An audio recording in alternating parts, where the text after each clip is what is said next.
UEFA to reward Europa League winners with Champions League players from 2015.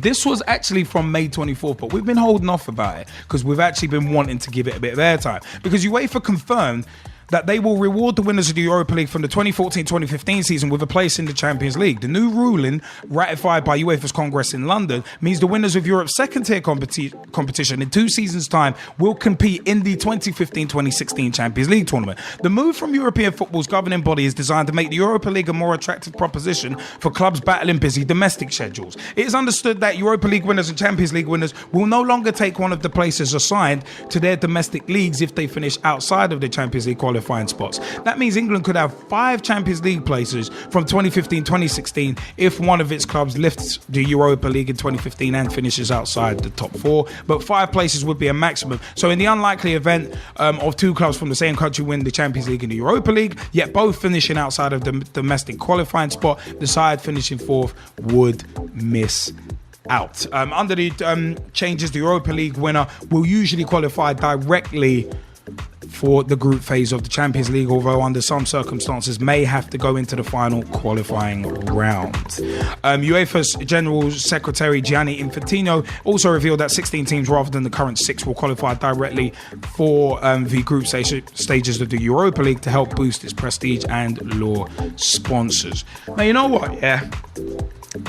In one way, I don't necessarily mind Europa League winners getting promoted into the Champions League, and in the odd case into the qualifying. Don't so much mind that, but the Champions League as a competition, it's not even necessarily a Champions League, because if you can have 5 teams in the Champions League, then you may as well kind of remove the Champions thing from it. And I've said this for a number of years. It actually has been somewhat diminished. And at the end of the day, I mean, the Europa League is a very good competition. And yeah, I said in one way, what are you laughing at? Last time you were in that competition, you couldn't even win it. Yeah, there you go. Anyway, 14. I'll leave that. Yeah, 14. But when have you won in Europe? I remember Galatasaray in 2000. Don't make me bring that up again. But anyway, it's one of them was, yeah. That sounded quite venomous, actually. Sorry. Didn't mean for it to sound as harsh as that. But yeah, anyway, UEFA rewarding Europa League winners with a Champions League place. I don't necessarily mind it, but I think they should be placed in the qualifying round rather than just straight into the group. Because at the end of the day, you could have someone who's placed 3rd in the league who still has to qualify. So if the Europa League winners, say, place 5th, 6th or 7th in the league, they get straight through to the Champions League. And then, yeah, it's a mad one. So I think it is an interesting one. But at the end of the day, it is smart at the same time, because it does give a bit of prestige, a bit of notoriety to the Europa League. It helps it. But I'm still one of them ones who say, mate, you shouldn't have got rid of the European Cup Winners' Cup. So it's one of them ones. So they're all, I don't know, UEFA are always sending counterintuitive messages out to me. Because about a year or 2 ago, they were like, yeah, we want smaller teams to get more of the Champions League money. But at the same time, they're saying, yeah, let's give the Europa League winners a Champions League place. And it's like, wait, hold on a minute. What are you doing? You're sending kind of mixed messages. It's like you want a smaller team to get into the Champions League so they can get a bit of money. And then in terms of Europa League winners, you're almost just giving them a Champions League spot. So I don't know, man. I don't know. It's an odd one, but a lot of me is kind of in favour of it, because you look at Chelsea winning the Europa League, right? It's kind of fine, all well and good, but that's the thing. I mean, see, that's a great question from Samir Sawhney. What happens to teams that don't make it due to dreaded FFP, who have won the Europa League? Who gets that place as a bye or a runner-up in the Europa? See, it'll probably be the next team down on the list in terms of domestically. I think it'd be that, because I think that's what's happening with Malaga. I think it's the next team down has gotten that place. So I don't know, man. I mean, I said UEFA are sending kind of counterintuitive messages, but Gman Gezzie, what do you reckon of this? You know, I quite like the idea of the Europa League winners being given an automatic place into the Champions League. Like you said, it gives the competition a bit more prestige, and it gives the competition. It makes the competition worthwhile. You get me? Because at the end of the day, you know if you're going to win it, you're going to the Champions League. What's wrong with that?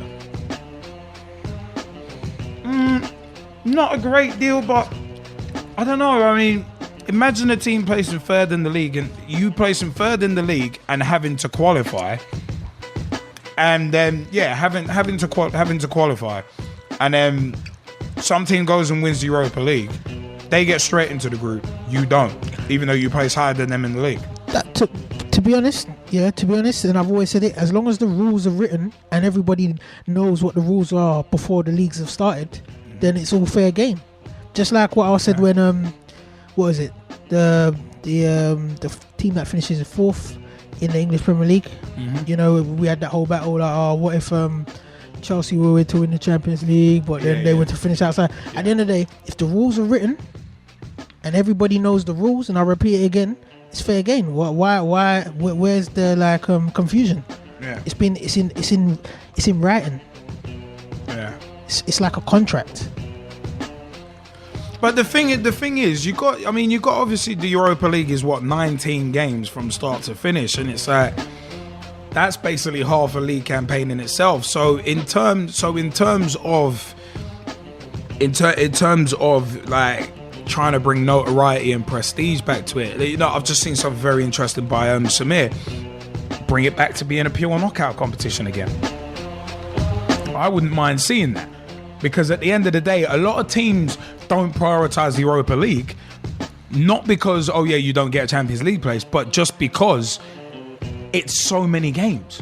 As I said, that's half a league campaign, 19 games, in addition to a 38 game season, along with the cups as well. You know what? Quote at the realest J, you got to be in it to win it. At the end of the day, two different competitions. The stipulations are you win the Europa Cup, and if you're in the Europa Cup, you're going to get an automatically Champions League position. Yeah. If you're in a league and you qualify third, but whatever the stipulation is, you're going to miss out. You miss out. You got to be in it to win it. It's just I don't see where the confusion is for everyone. No, it's not confusion. It's just the fact. It's just the fact. Unfairness. I don't see how the unfairness is. At the end of the day, it's like World Cup groups. You know, teams that win on, you know, the most goals scored, or teams that win on, you know, the fact that they've got more yellow cards. Whatever the stipulation is, it's like whatever the rules are there. When it dials down to it. But could you imagine though, getting into Europa League on the fair play system, which you can, getting into Europa League on the fair play system, and then winning the competition, and then end up in the Champions League, but you're placing 7th, 8th in the league. That's the kind of odd eventuality that can happen. It's weird. It's odd. That's the kind of eventuality that can happen. For me, I can't see the oddness. I just see it being odd. But right. One of them was bad. I mean, Gezzie, do you want to jump in before we throw out the subscribers? Yeah, I just wanted to say I don't know why this didn't happen before in terms of the ruling. I mean, at the end of the day, right, the team that wins the Europa League has obviously shown that it's one of the best teams in Europe because they are champions. So I don't know why they don't go into it. Like, I think it was Atletico Madrid. Most recently, I think they ended up retaining the Europa League. Right? And the only reason why they retained it was because they couldn't actually get into the Champions League because they'd won the Europa League. So it makes sense to me, but you know, what I want to really revamp the Champions League, like you were saying, right? For me, it's in the name. Yeah? If we're talking about champions, get rid of everybody else. Yeah. Well, that's how it used to be in the mid-90s. In the early to mid-90s, when they changed up the format, it was the champions. No second place, it was champions. So it truly That's was it. So I'm Champions like, League you know when what? they had the cup. You could actually go and make, right, the Europa League the bigger competition in terms of pure numbers, right? Which is huge straight already. knockouts, right? And then you can have the Champions League, just the champions, right? And then you can go and have your group stages and what you want, and then do your knockout. Or just bring back the Cup Winners' Cup as well. You guys know I've said for years, I don't know why they even got rid of it. the European Cup Winners' Cup, so it's mad. I mean, does anyone else want to jump in on this before we move on to our Religion in Football special feature segment? Does anyone want to jump in on this? Yeah, go on, Big T, have at it. Yeah, I was just saying about what Gav was saying, and he's made a very good point, because you think about it, right? You win the Europa League, it's a prestigious competition, and you go straight to the Champions League. Now, I could argue against this because, yes, you do deserve... I mean, I think this is a great rule because the Europa League, it's a decent competition. It's a European trophy. It goes in your trophy cabinet, something Arsenal won't know about for centuries, but it's literally like... You've won the Europa League, You go into the Champions League. You see the rankings for the Champions League qualifying rounds. I don't think that the Europa League winners, I don't care how high they are in the rankings, they should be made to start in the first qualifying round, as I was saying in the Skype chat, because as you were saying, Liam, you see all these different countries like Malta or San Marino or Andorra. How in the blue hell are they going to get through the qualifying rounds if you've got one of the Europa League winners, like who could be Liverpool, for example, who we all know are a very prestigious European team? If they get put through to the third or second qualifying round, mate, it's not going to give those countries a lot more chance to get through, isn't it? I mean, you look at the Europa League about a couple of years ago, it was an absolute miracle that Shamrock Rovers, and I don't mean this in no disrespect to all those Ireland fans out there, Shamrock Rovers actually got into the group stage of the Europa League. It was a magnificent achievement for that country. For a team that small in size to reach the group stage, it was brilliant. Now, if you want that in the Champions League, you're going to have to get the Europa League winners into the first qualifying round, because if you think about it as well, I don't know if any of you know who are in this next year's first qualifying round for Champions League, but I think they're all like basically Andorran teams or Maltese teams. If you've got someone like, say, Liverpool there, it's going to draw money for those countries and help improve their facilities, and so it benefits the whole country as well. But if you're having a team such as Liverpool who wins, say, the Europa League, and then they get put into the group stage, it's not going to give those countries more chance to qualify. Do you see what I'm saying? So if you've got a big team who wins the Europa League, fair play to them, you get into the Champions League, I personally think you should start in the first qualifying round and make your way up, because didn't Liverpool do that a couple of years ago, Liam? I think it was in the Champions League. Yeah, 05-06 where we won it, but we placed fifth. So we got the rules, we got special dispensation that season, and then obviously it had the rule change which involved Tottenham, which Tottenham came a cropper of. But it was one of them, was because we had won the Champions League, it was kind of like, well, you can't have the winners not in it, so they jumped us in playing pub teams from the first round, like FC Kaunas. But see, what I don't understand is they shouldn't really, with all due respect, they shouldn't really base it on the league positions. If you've won the Europa League, I don't care if you finish first or 20th, you have to start in the first qualifying round of the Champions League, because it's not fair on other teams like from Malta, I go back to Andorra, I could go on. All the smaller countries haven't got a hope in hell of qualifying for the Champions League if you've got bigger teams qualifying from the Europa League into the higher rounds. So I'm just trying to be a bit, not biased, but fair to the small countries, because we all want to see a small team get into the Champions League. It'd be a brilliant achievement, and it'd be something to watch out for, isn't it? I mean, can you imagine if a team from Andorra somehow got into the group stage of the Champions League? Mate, that would improve their country as a whole, wouldn't it? Because you've got the revenue coming from the whole of the Champions League, from all the rounds to qualify, going to that team and going to that country as well. So not only would it benefit football, it would benefit the country as a whole. So I personally think, to end it, that the Europa League winners, no matter what league position you finish, they have to start in the first qualifying round, because let's face it, if you don't do that, it's going to give the smaller teams from other countries no chance in hell of getting into the proper stages of the Champions League. And that's what I think anyway. So. Yeah, you know what, Big T, I'm going to rebuttal that, because And just all right. Yeah, because you just teed up the imaginary player. Just as the Gman's tune comes in, he gets loud now. Yeah. As you just purposely teed it up. But anyway, Big D, I've got a rebuttal for you because you win the Europa Cup, yeah. That means you're a champion of Europe. You win the Champions League, you're champions of Europe, yeah? You play each other in a prestigious competition for the following season, yeah? The Super Cup. That means, you are seen as par with the person in the Champions League, or not as, well, just slightly beneath. That means you're seen as, on their level to be playing them in that cup, where you two can go head to head, like Chelsea and Atletico Madrid did, and Chelsea lost, Atletico Madrid they got turned over. So...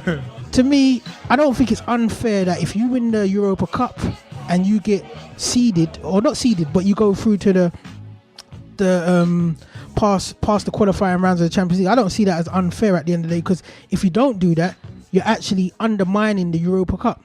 If you're saying, if you win the Europa Cup and you come into our competition, you got to start from the beginning, you're undermining the team that wins the Europa Cup, and you're thinking, why should I come to this competition anyway? I might as well just stay in the Europa Cup and start from the beginning like everyone else anyway, of that cup.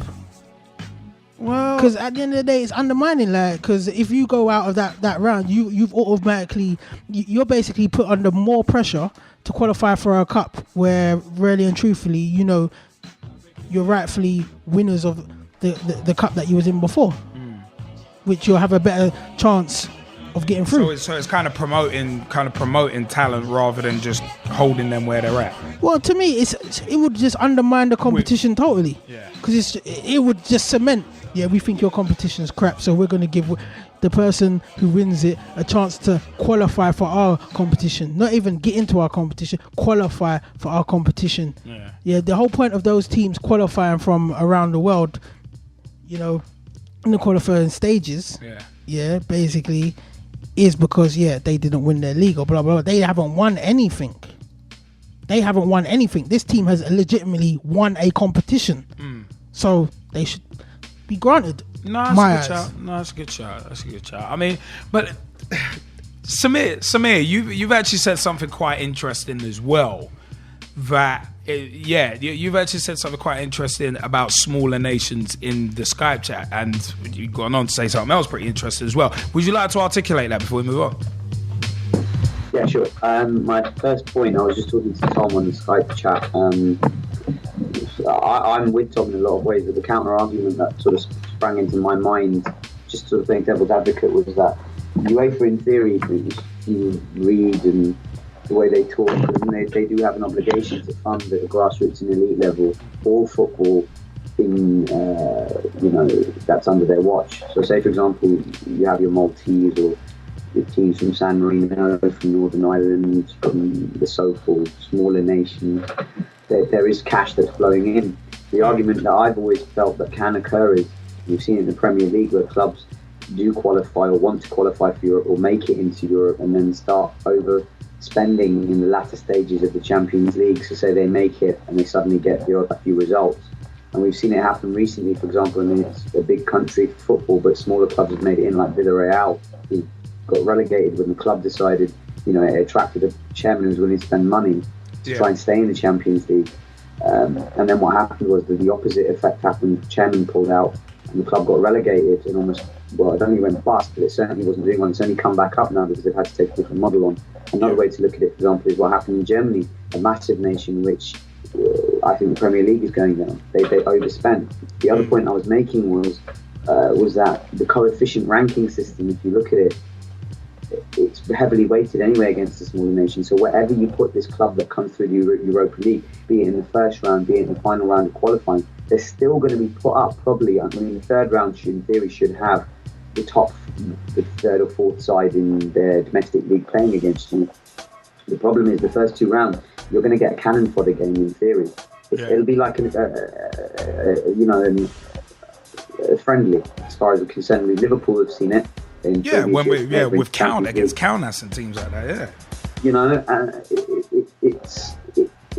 it's just the idea of the qualification I don't have an issue with. The problem is, as per usual, the people who are meant to be managing these tournaments don't think it through. And that's why I do believe all it is a way to put bums on seats to keep more people coming to the Europa League, which is fine, but they haven't really thought potentially about how it can affect. And I don't talk about smaller nations in terms of exposure. I'm talking about, it's like, you know, you give someone who's like, you know, not used to eating at posh restaurants, you know, value food all their life. Suddenly you give them a taste of it and say, you know what, I'm not going to tell you how to achieve this. You've achieved it now you get on with it. So it's almost like you're not really explaining to them how that they can develop it, and all the garbage that UEFA give about where we're helping grassroots and that. You can't just throw money at this problem with clubs not making it through. And the final point I made was about the way that clubs have thought about doing it is like what Russia have done.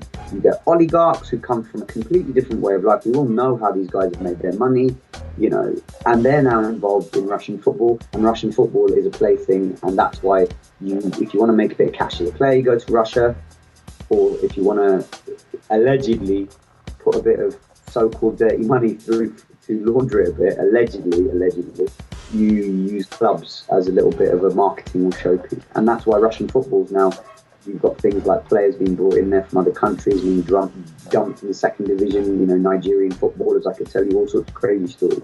Do we really want to see the whole of Europe that happening to? So it's a bit crazy. It's a bit crazy. And yes, I'm being everything is alleged. It's all them ones. I mean, no, you're right about Russian football. I mean, look at Anzi Makalaka Chikalaka Makalaka Lala, or if you want the proper pronunciation, Anzi Mahashkala. I have to clear my throat every time I pronounce them. But it's a case of you look at them, they're just flinging money at that situation. You had Abramovich who came over here and threw money at the Chelsea situation. So it's it's one of them ones. I mean, yeah, you're getting it over there, but it's not necessarily. It's short-termism. It's transient thinking. It really is, because at the end of the day, there's only so long that they're gonna before these kind of people jump off. I mean, look at what happened with Malaga. Look what happened with Malaga. Oh my God, Sheikh promising all this money, then they went and spent it without any. They went and spent money that they didn't have without any guarantees. Sheikh's disappeared. The club almost went bankrupt. It's part of the reason why they're not in the Champions League next season. So it's mad.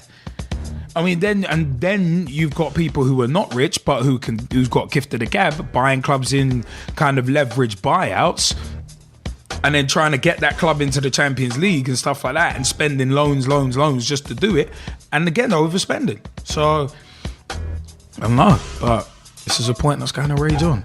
I think the seeding needs to be gotten rid of. But then again, sometimes you can have surprises, like Rangers beating getting battered by Art Media Bratislava. That was hilarious. So every now and then you do get a surprise.